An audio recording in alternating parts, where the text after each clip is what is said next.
Season 2 of The Pocket with my man B. Bell. What are you looking for from this offense and Coach Kultanecki? What I'm most looking forward to is what coach or how coach has come in and just built upon the physicality and dominant nature of what he wants for our O-line. We got West Virginia, then we have a nice home stretch where we have Bowling Green at home, Kent State, Illinois, UCLA. Go to USC, go to Wisconsin, Ohio State at home, Washington at home, go to Purdue, go to Minnesota, Maryland at home to finish. Getting these guys war ready, because as you said, that stretch of, the tougher matchups is going to be, a test of will. Going on the road is the biggest point I'm making here, because going out to LA, going to Wisconsin is not easy places to play as far as just, the magnitude of the games that come with that. But this Big Ten is kind of, everyone has their number one projection, but I think it's more up in the air than what people will give it. Quarterback sneak right side, touchdown, Penn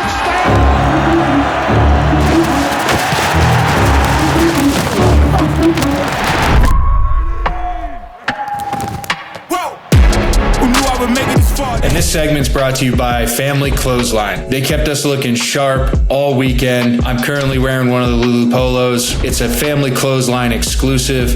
Make sure you guys check out Family Clothesline for all of your Penn State apparel needs. Welcome back, folks. Season 2 of The Pocket with my man B. Bell. We've taken a little hiatus here. Summer break, you got to give it to us. We're like teachers now. We're around the clock. We're on a teacher's calendar. We need a little break from this. But football is in the air. The last few mornings, it's been about 50, 55 degrees, pretty weather. Nice. Very nice. Been fired up about it. And we've also had a lot of news here internally with The Pocket. My guy B. Bell became a father this summer. Yes, I did. So give a big congrats. And how's that been? It's been awesome, man. It's been a very sleepless, about four weeks so far, but it's an awesome feeling. A feeling I knew I'd feel one day. We've joked about it, talked about it as you're like a seasoned vet now. 1 year in, a year plus some change. Yeah, I wouldn't say that. But now you know what I was going through last year. Right. But yeah, it's beautiful baby girl. She's healthy. Mom is healthy. And just taking one day at a time. I mean, literally every single person, I know you'll probably say the same. It's like, I remember when they were this little, and, the sleepless nights are hard, but, when they're this tiny, and just cherish it. So been trying to just do that, cherish every little moment. Both of our phones are full of pictures and videos already. It's like every day. Sending something new. The family wants to see her and meet her. Trying to keep arms distance till we get some shots and all that. With the vaccines and illnesses and everything. So trying to keep everybody distance, but family's excited, and she'll meet everybody. That's for sure. Awesome. That's sure. awesome. We got some Penn State onesies teed up and ready. Week 1, ready for the season. Got some good gifts from some folks and family. Hell yeah. Yeah, I think Hayes might have a whole section of his closet. It's just Penn State. Yeah, there we go. You know how that is. That's awesome. Either born to love it or hate it. We'll see. I feel like kids sometimes when they're brought up around it, it's like I actually just played golf with a guy who's a Penn State alum, and his daughter showed up after the round, full onesie, Penn State chipmunk on the chest, representing, screaming "We are!" So nice. It's cool. It's cool when you see it kind of pass down the bloodline. I'm sure every fandom or fan coalition, whatever you want to call it, has some type of it. But I know we definitely keep that in high regard here as Penn State fans. So, what else, man? It's been a minute. I think what you can expect from us heading into the rest of this year, same type of stuff. We definitely want to get as many lettermen involved as possible. But we've got some really unique sponsors coming this year. Some of these things are still in the works, but we're really excited to bring that to you guys because there is some reciprocal benefits of participating with this sponsorship, if you catch my drift. But Yeah, I'm really stoked about this. I thought we did a great job last year. Brought you guys a bunch of our guys. Want to continue to bridge the gap, reach back even further into our history, our generations of greatness, get some more perspective. But a lot of this, though, being honest, is the meat and potatoes and just our ability to break down the game. So I'm really fired up about starting it up now, having the opportunity to talk about West Virginia and the rest of the season. Yeah, at the end of the day, there's a lot more buzz around college football and your respective teams around the country, our squad. But at the end of the day, like you said, it's about the game in between the lines, what these young guys are going through day in and day out. Camp is finishing up now. There's been a lot of buzz about, kind of getting to West Virginia, game prep early, which I think we've had some experience with that. They mix it in throughout the last few weeks, give you some looks, and then eventually they turn it over. And it's all for the ones, it's all West Virginia. It's still developmental for a lot of guys, but for the ones, the foreseeable ones on the depth chart, ones and twos, everything is West Virginia because it should be.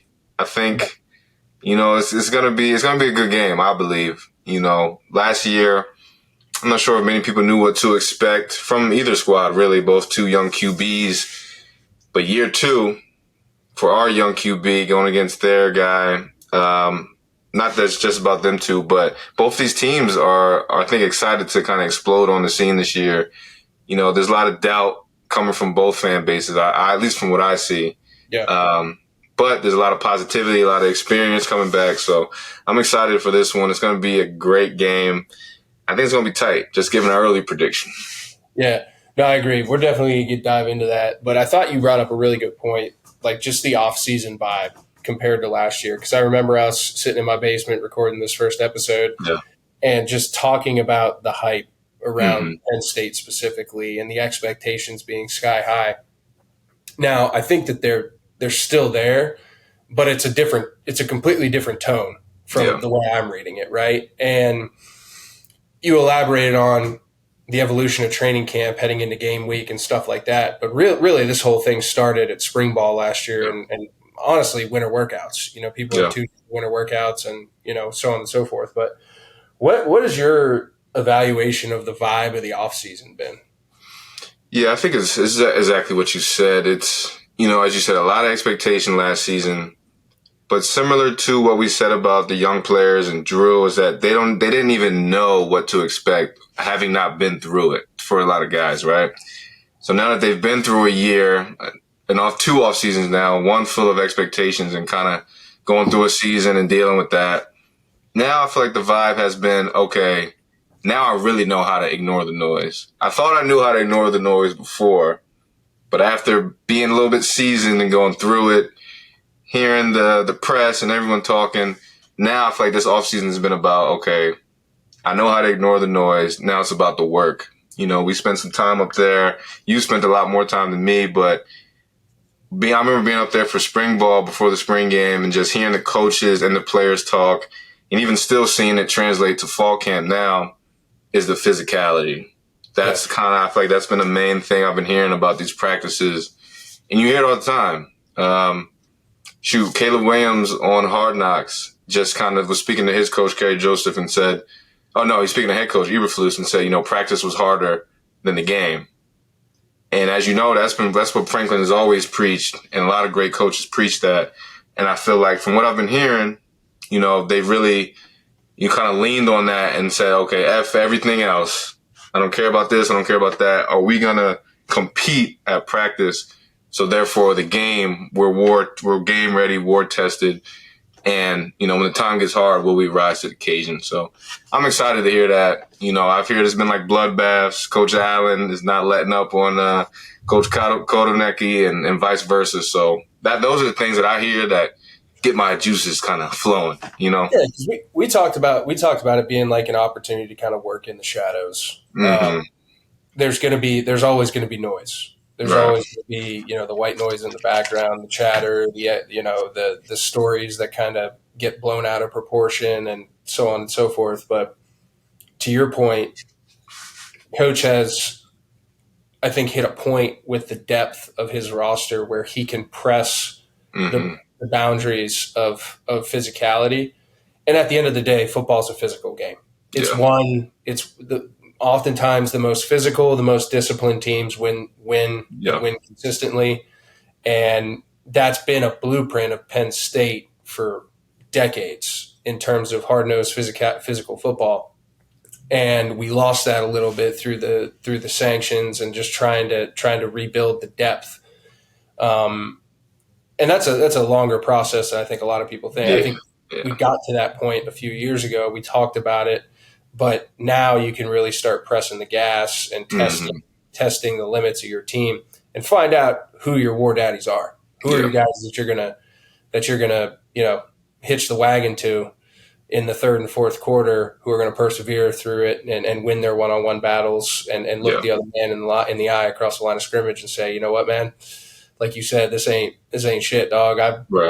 Me and my boy on the other defensive line that's been working, your offensive guys have been going at it for months now. So it's the ability to really rip another man's soul out and impose your will on him. And I think what you said, the combination of kind of working in the shadows and bringing that physicality out, but not just talking about it, like truly testing it, has been really cool. And like you said, you hear rumblings of it, but like I don't think we're going to really see the true fruits of the labor until that ball's kicked, which is cool.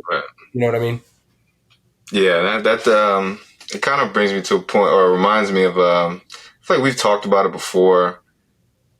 Well, at least I definitely have, but just like it's more on the player side and for the fans, like fall camp, is about competing, as we know, but for guys to really make us a stance in their own personal projection of getting some quality time on this team, playing time, that is, outside of the guys we know that have already established that's what I kind of look forward to the most during these camp periods, because I found myself in a situation where, like, you're good enough, right? You feel you're good enough. You're supposed to be here at Penn State D1 level, but maybe the coaches haven't quite realized that, right? So you're fighting on the depth chart, fighting for more tick, but it's about gaining the trust of those coaches. And as you said, looking, your teammate in the eye when that fourth quarter comes, the coach has to be able to trust you to be able to be out there. I'm speaking for the twos. Let's say right now, the guys that are 2-3 on the depth chart who feel like they're good enough to play, but obviously only a certain amount of slots, certain amount of game plays each game. It's about gaining that trust. And like you said, it's being consistently tough. I remember making some plays in practice. I'm like, oh, that was a good play. They should rock with me. I should be out there more. And it wasn't until, like you said, that first kickoff during the season, I remember being in Ireland, like, yo, I want more snaps, man. Matter of fact, I think we talked about it with Mike Hall. I remember I used to be subbed out for nickel. And I'm like, yo, I should be on the field for third down. But it wasn't until the season progressed and, like, I constantly kind of chipped away and gained that trust of Coach Shoup, Coach Pry at the time, of like, okay, this kid can be out there. So I'm looking forward to kind of seeing who develops into that, as you said, but we won't find out until that first kickoff week one in Morgantown. That's important, but I think the other point too is, and I think you'll attest to this from that Mike Hull conversation, is it's not only the coaches, it's the rest of the guys too. Yeah. In particular, when you look at this Penn State roster, there's some guys at some key positions that have been here for a long time. Devon Elise, you could even probably throw Abdul Carter in that. He's played a lot of football. Yeah. Kobe King. So you have guys who played a lot of football, and when you're talking about, hey, I know what my job is, but if I try and do something here that might put me slightly out of position, can this guy lined up next to me cover for that, right? You know what I mean? So I think there's that ebb and flow, but the physicality we've talked about throughout this whole spring and fall camp cycle, you find out who you can trust as a player in those situations when you really press the limits and make it as game-like as possible, because there is a big difference between game speed and practice speed, especially as the season starts wearing on and there's less and less opportunities to really be in a situation where everybody's full bore, everybody's balls out, and not just trying to get the looks and go about their business like that. So that's a that's a key thing too, and it just leads to more opportunities for those guys in this type of camp setting than maybe even when we were there, when we were again dealing with like, we got to stay healthy. We're only 50, 60 deep as opposed to now, you're 80, 85, 90 deep in some ways in terms of overall roster size that can actually go out and make an impact on the field consistently. So, shoot, quick question, kind of random, but do you think college football will ever see a moment of joint practices, how we see in the NFL, where you hear coaches get more out of those? And that's obviously for the starters, I'm saying, get more out of those than the preseason, where that's for the, the roster bubble guys competing? Bro, I'm not gonna lie. I think anything's on the table. I think the logistics of that might be tough, and also like there's a distinct difference between like the sharing of intellectual property in the college game from the NFL game. Like you can get access to NFL tape very easy, just even as like guys like us. Like we can get access to NFL tape. You try and get access to college tape, it's like Fort Knox. They guard that stuff like the family jewels, man. So it's really hard to get to that. So when you do those types of things, I feel like it's almost got to be an extremely like a backdoor handshake. Like, hey, I think this would be really cool and really productive for our teams, but hey, like none of this stuff leaves the never happened. It wouldn't be for the fan base. But I can see both schools that don't play each other, completely random.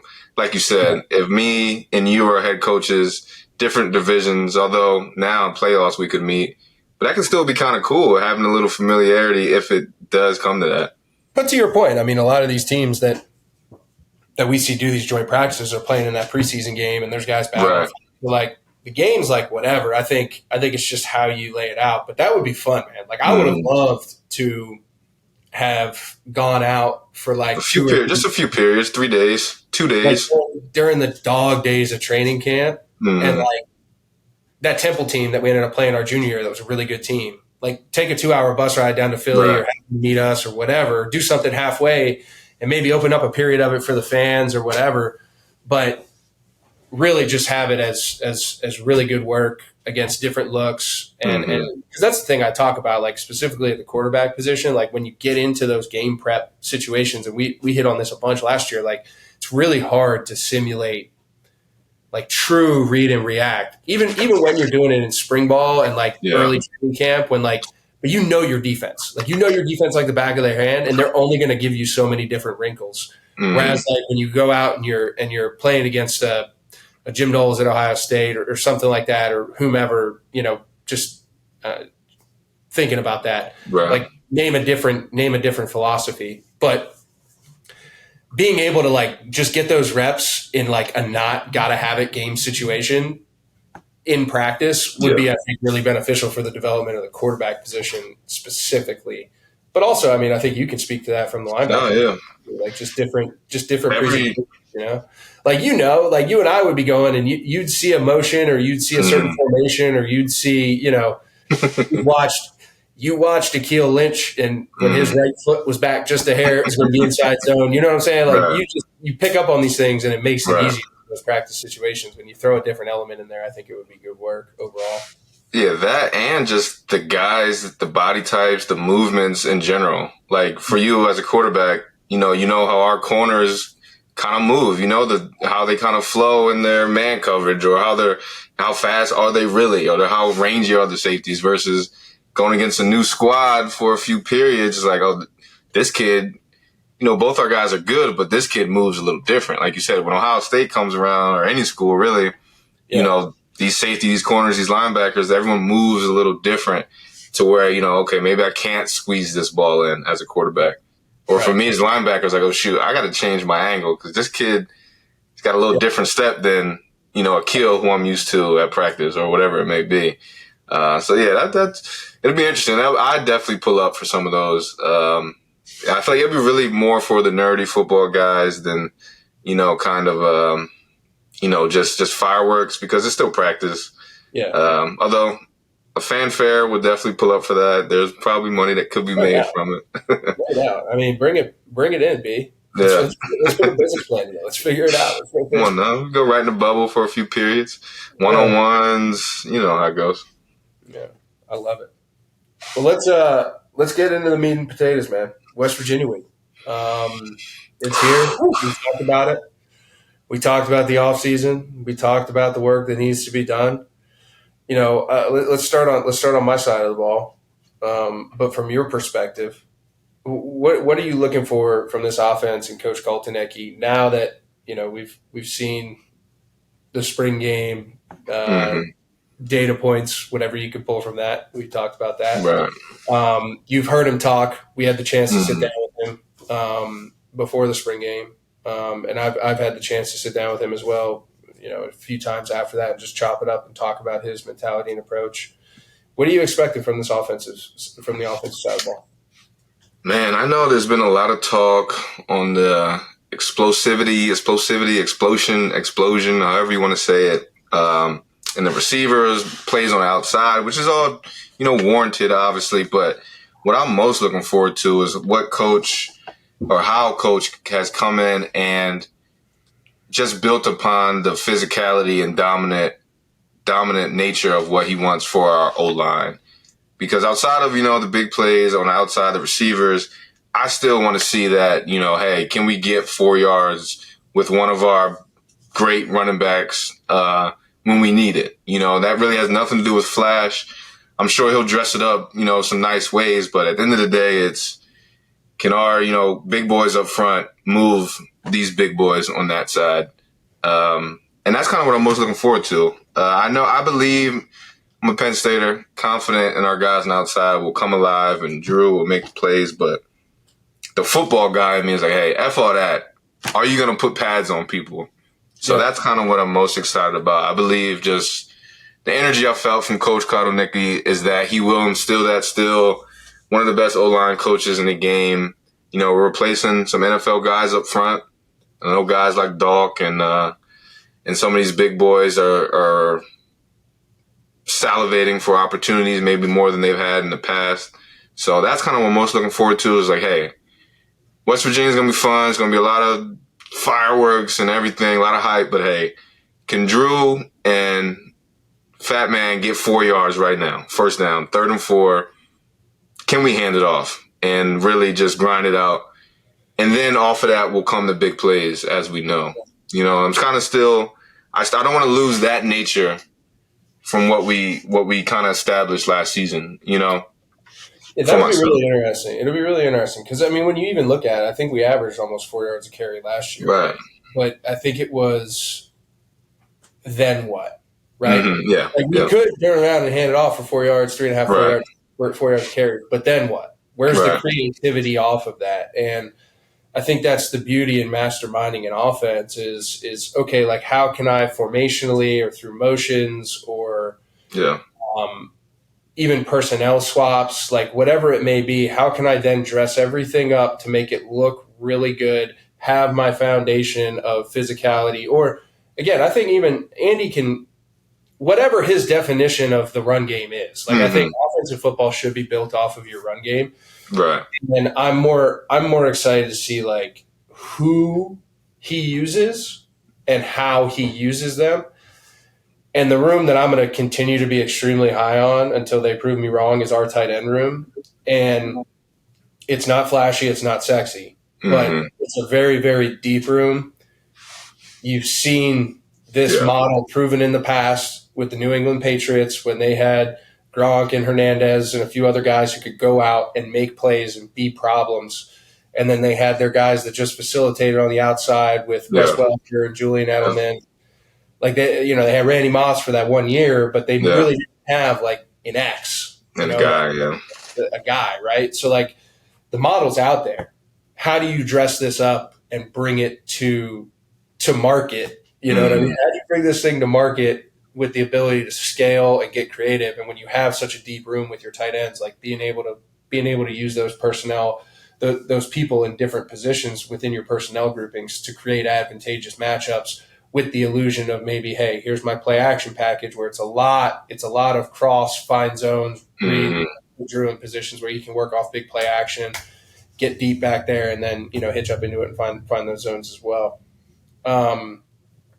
But that I agree with you. I think it's just really like Andy Kaltenecki's time to prove it, right? Like he's done it at different places. He's won. He's been explosive. He's been creative at places where he doesn't necessarily have the talent that he's had at a place like Penn State.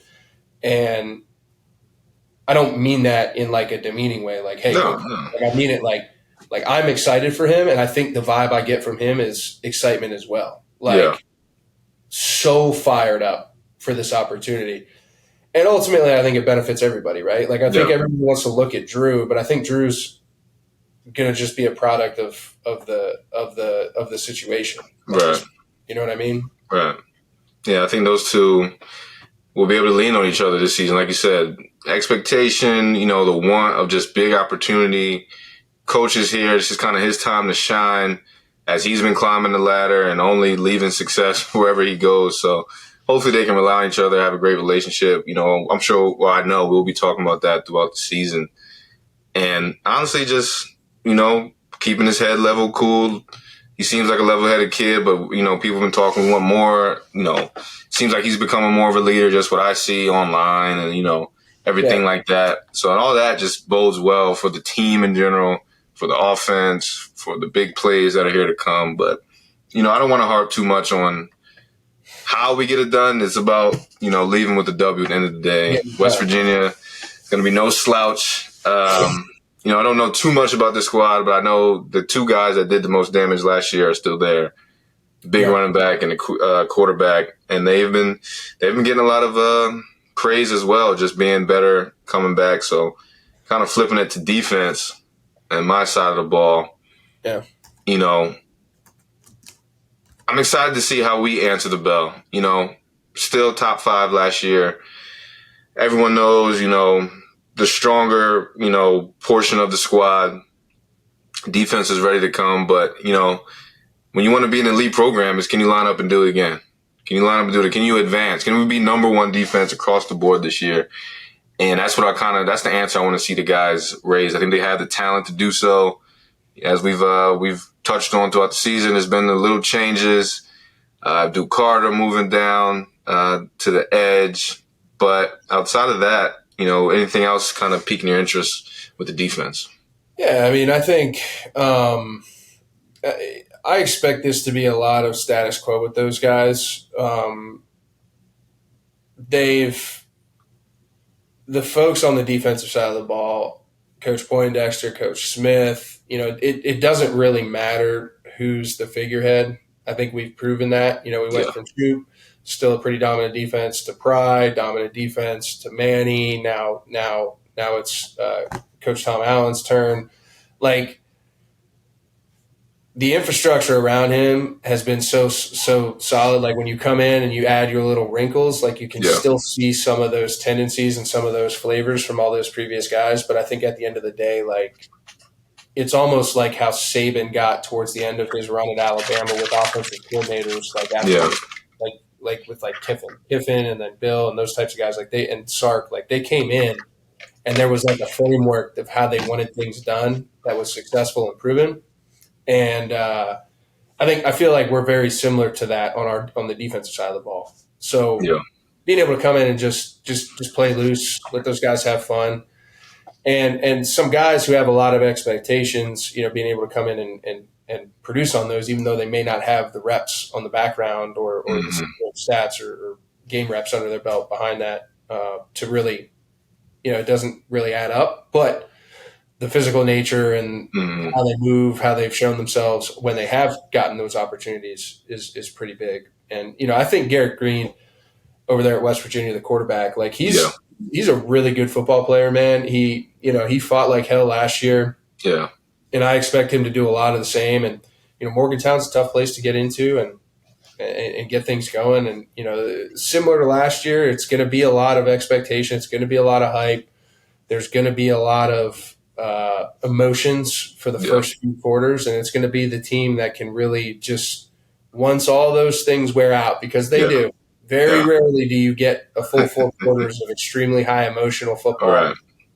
once that stuff tempers down and it comes down to, okay, now we got to just go out and execute, that's what it's going to come down to. And I feel really good about where our defense is at in terms of their ability to handle the ebbs and flows and the peaks of those, like, kind of like Right.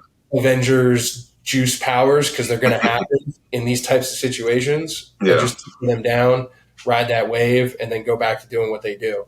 And I think you hit the nail on the head. Shoot, I believe what was that Brisker kind of had a game like that. Was that week 1 against Wisconsin a couple years ago? He had a big one.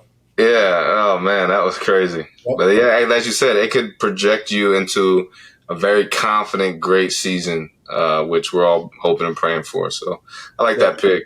Yeah, that kid's gonna be a baller. Is a baller and gonna be an even better baller. No doubt. So to kind of wrap this up, man, big, obviously great opportunity. Power 5, Power 4, whatever the hell it is now, matchup. Great program that traditionally, can cause some headaches in West Virginia. Had the matchup last year, but how does this game, what does this game mean for us to get off on the right foot and ultimately come out of Morgantown with a W?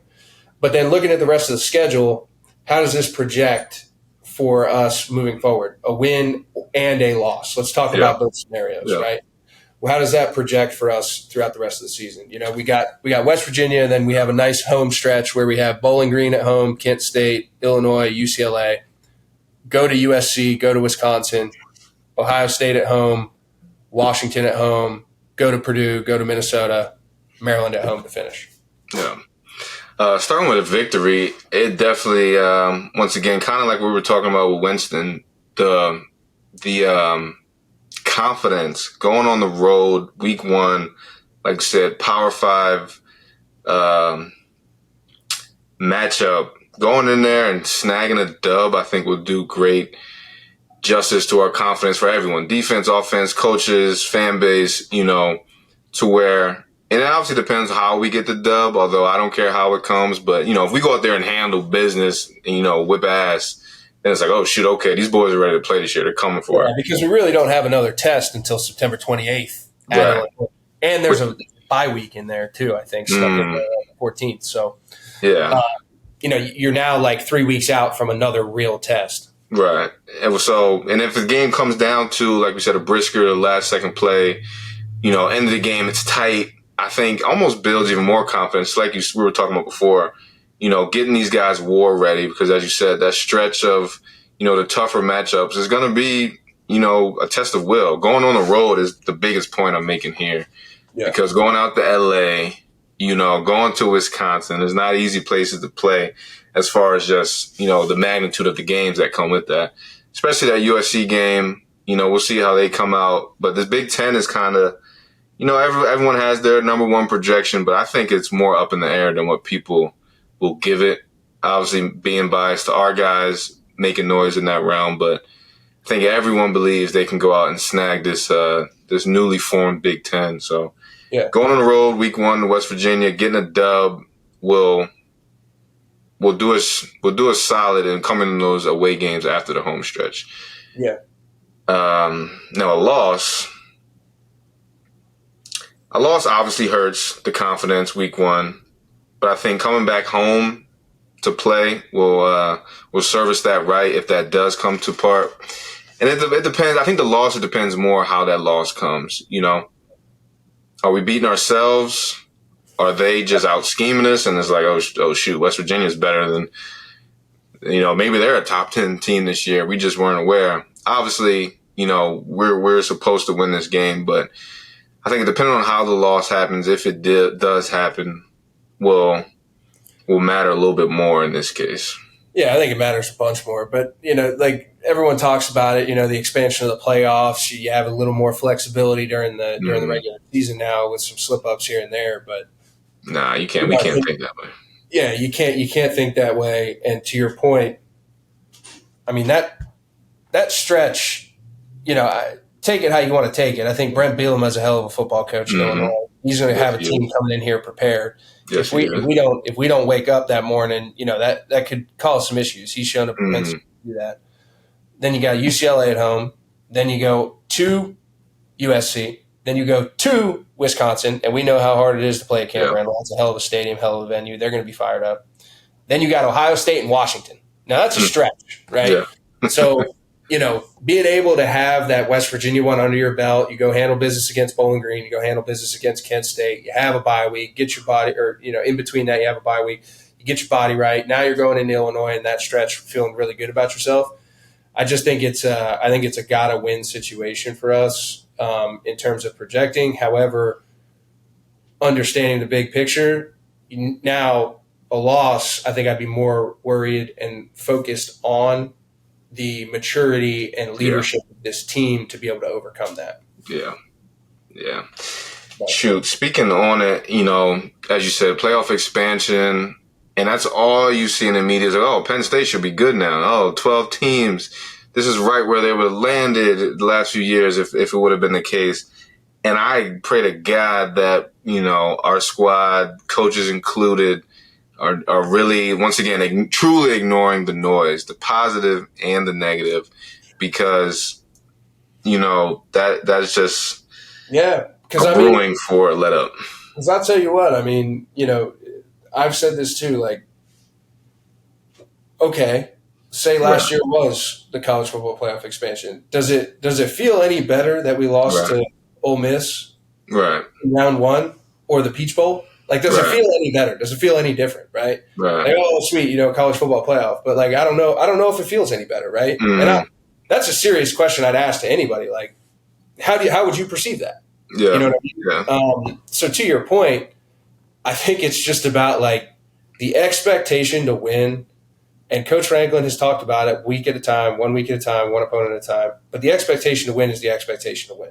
And whether it's wrapped in a college football playoff berth or whether it's wrapped in, a New Year's Six Bowl and not quite in that format yet, you still have to continue to beat good football teams to stay relevant. It's a prove it, show me business.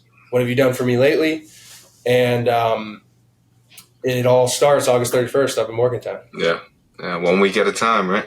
Or 1-0. 1-0 every week, right? 1-0.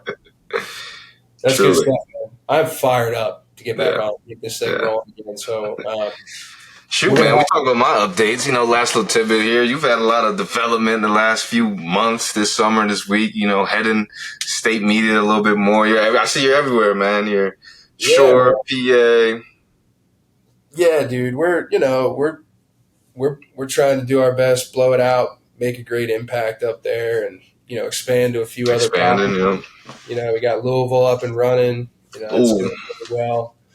Have a few others in the pipeline that could pop up as well from the college sports company. But that's been fun. A lot of business development this summer.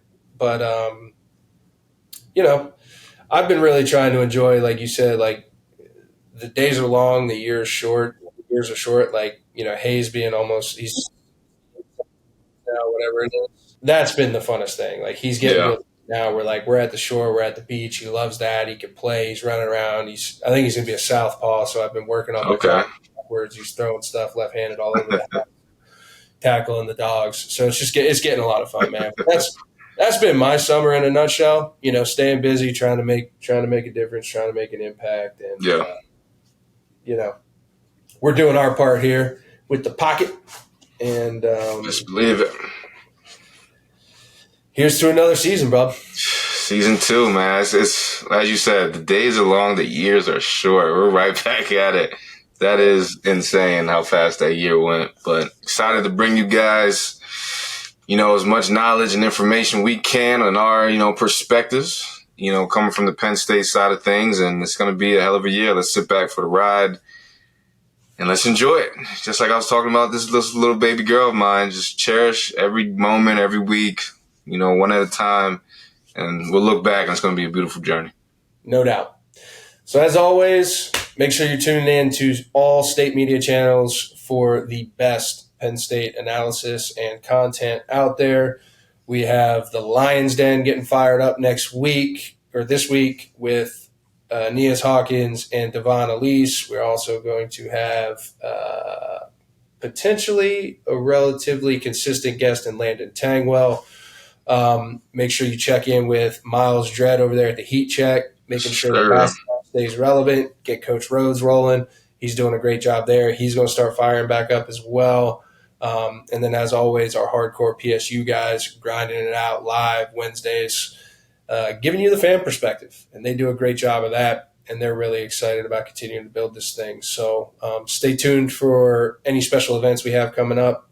We are definitely going to blow up another College Sports Co. State Media House for the Whiteout. Tons of stuff coming out of that. Lots of opportunities. So want to figure out a way how to continue to get you fans involved and you listeners involved. So that's what we're doing. And here we go, boys.